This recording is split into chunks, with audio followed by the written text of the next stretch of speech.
Voilà, après donc cette très belle chanson qui vous a été proposée par notre réalisateur Yao Kwadio, nous sommes maintenant de plein pied dans Rectificatif avec notre consultant qui nous retrouve en plateau. Bonjour à vous, serviteurs de Dieu. Bonjour Blessing. Bienvenue. Merci. Alors, ça va bien hein? Oui, tout va bien. Vendredi, week-end s'annonce. Toujours.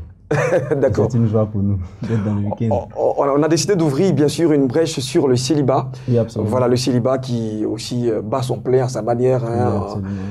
Oui, vous voulez lever justement le voile, oui, en fait, le célibat. Oui, en fait, c'est juste répondre à la préoccupation d'une dame qui nous a appelé et qui a dit « Pasteur, je me sens vraiment maudite.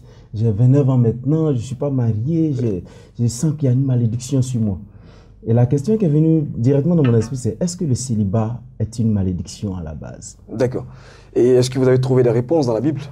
Oui, en fait, ce n'est pas forcément dans la Bible d'abord. Prenons des faits plus intellectuels et nous allons soutenir avec la Bible. Dit que, en réalité, le célibat, c'est un état civil. Je nais seul et je suis né célibataire. C'est l'état de quelqu'un qui n'est pas encore marié.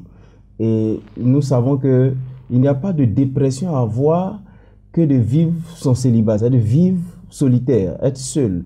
Et souvent, se sentir dans une malédiction, peut-être c'est dû au fait des messages que nous entendons dans certains endroits qui stipulent que le célibat est catégoriquement une malédiction.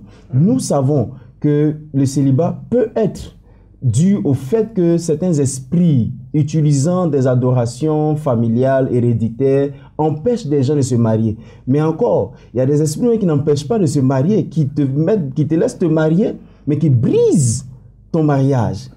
Et c'est tous ces aspects-là que les gens devaient voir. Moi, j'ai été un peu choqué, pas choqué en tant que truc, mais j'ai été un peu surpris que certaines personnes soient au bord de la dépression, se croyant dans une malédiction à cause du célibat. Mais est-ce que justement cette dépression n'est pas aussi génésiaque? Je vais parler justement de la Bible, donc de la Genèse, où Adam se retrouvant seul et Dieu dit il n'est pas bon pour l'homme d'être seul. C'est vrai qu'ici, dans ce cas d'espèce, il s'agit de l'homme, mais on voit aussi que la solitude n'est pas une bonne chose et ça peut nous pousser à comprendre tout de suite l'importance d'autrui. Oui, cependant, je dis, en fait, j'ai été un peu perturbé par le mot génésiaque. Ah d'accord. Ah d'accord, ça veut dire Genèse. D'accord. Je n'avais jamais entendu ça. D'accord. Et ça me fait du bien. En fait, je veux dire que c'est vrai que la Bible a dit il n'est pas bon que l'homme soit seul. Mais quand nous lisons dans les traits de la Bible a confié une responsabilité à l'homme. Et Dieu a estimé que pour cette responsabilité, l'homme ne peut pas la gérer seul. Alors il faut que je lui fasse une aide semblable qui pourrait être utile à l'homme dans l'exécution de la mission qui lui a été confiée. C'est pourquoi souvent je dis aux gens, si vous n'avez pas pu vivre véritablement votre célibat, vous serez malheureux quand vous serez marié. Parce qu'en réalité, il faut pouvoir se donner des objectifs, pouvoir s'orienter personnellement, pouvoir se donner un caractère avant de supporter quelqu'un d'autre dans ce que je suis devenu. Quand vous n'avez pas de personnalité, un mari ou une femme ne vous donnera pas de personnalité. C'est clair. Vous allez vous empirer dans une situation d'inconfort. Comment on dit ça? D'inconfort, je ne sais pas si on dit ça. Ben oui. Hein?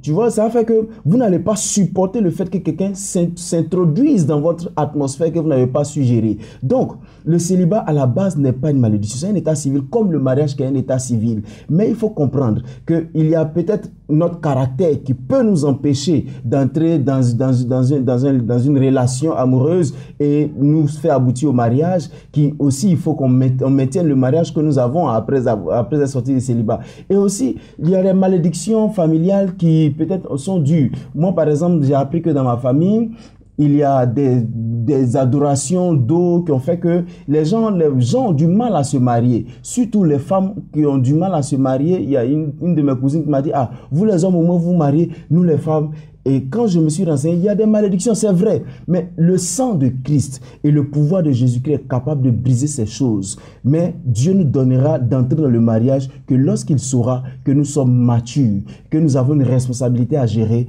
et que nous pouvons partager notre vie avec d'autres personnes. Alors donc le travail à faire, c'est d'abord nous. On parlait tout à l'heure de maturité, ça veut dire qu'il faut savoir gérer certaines choses. Hein. Il faut d'abord faire un travail sur nous-mêmes avant, bien sûr, d'attirer des personnes. Absolument. À mon avis, c'est ce qu'il faut faire. C'est ce que je dis souvent aux gens. Vous savez, je dis souvent aux gens que si vous n'avez pas, comment on appelle ça, les capacités nécessaires pour pouvoir avoir quelqu'un dans votre vie, vous allez perdre. Il y a des gens qui entrent dans le mariage. Souvent, on dit le mariage est une bénédiction, c'est une bénédiction. Souvent, je me pose la question, si le mariage est une bénédiction, pourquoi des gens en sortent?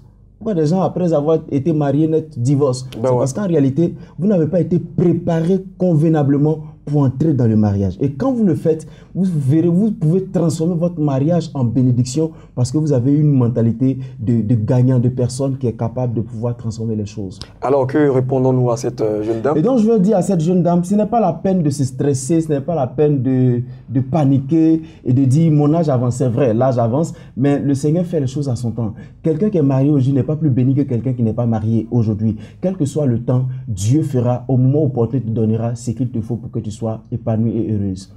Quelqu'un disait, ma chérie, reste là-bas pour l'instant, reste là-bas. Parce que dedans, c'est chaud, quoi. Oui, absolument, souvent. C'est trop chaud. Allez, merci en tout cas à vous, pasteur Victor Kwasi, de nous avoir prêté encore votre enseignement. Je pense que ça l'a aidé. Hein. Et au-delà d'elle aussi, il y a des dames qui ont pu prendre le bénéfice de cet enseignement. Et maintenant, on va partir pour la seconde période de ce magazine consacré à nos différents annonceurs. C'est le salon. Là-bas, nous partons pour recevoir les différents invités. À tout de suite.